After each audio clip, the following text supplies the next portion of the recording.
ఆ కాళ్ళు తినొద్దు, ఏ రోజు కూడా దేవస్థానానికి పోయిన కాళ్ళు కాదని ఏం చెప్తాడంట.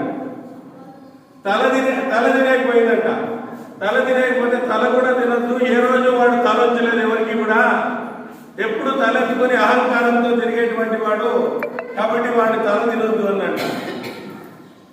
చేతులు తినొద్దు అంటేనే చేతులు కూడా తినొద్దు అన్నట్ట. చేతులు తినకపోతే వాడు ఎవరు కూడా దానం చేయలేదు ఇంతవరకు కూడా, కాబట్టి తినొద్దు అని చెప్తాడు. సరే పొట్ట తిందామని పోయిందంట. పొట్ట తిందామని పోతే వాడంతా అవినీతితో సంపాదించిన పొట్టే తప్ప వాడు ధర్మంగా సంపాదించిన పొట్టేది లేదు. పొట్ట కూడా తినొద్దు అనిందంట. కళ్ళు తినేకపోయిందంట. ఏ రోజు దేవుని విగ్రహాన్ని చూడలేదు వాడు, కళ్ళు తినొద్దు అనిందంట. చెవులు తినేకపోయిందంట. చెవులు తినేకపోతే చెవులు ఏ రోజు శాస్త్రాన్ని వినలేదు వాడు, చెవులు తినొద్దు అనంట. స్వామి నేనేం తినదు స్వామి అన్నాడు.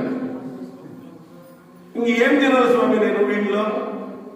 అలాంటి ప్రశ్న మనం అంటే జంతువులు కూడా మనల్ని ముట్టమన్నమాట.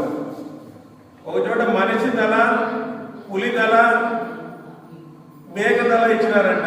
యాలు వేస్తున్నారంట. పులి తల తొందరగా సేల్ అయిపోయిందంట. మేక తల గంటలో సేల్ అయిందంట. సాయంత్రం 5 గంటలైనా కూడా మనిషి తల ఎవరు కొనలేదంట. ఎవరు కొనలేదంట. ఎవరు కొంటారు చెప్పండి? మనిషి తల ఎవరైనా కొంటారా? ఏదైనా జ్ఞానము విజ్ఞానము ఉంటే ఏదైనా కొంటారు, కానీ వాటికి ఉండేటువంటి వాల్యూ కూడా మనకు లేదు. మనం జ్ఞానాన్ని సంపాదించుకోకపోతే, అహంకారాన్ని విడకపోతే, ధర్మాన్ని పట్టుకోకపోతే, సత్యాన్ని తెలుసు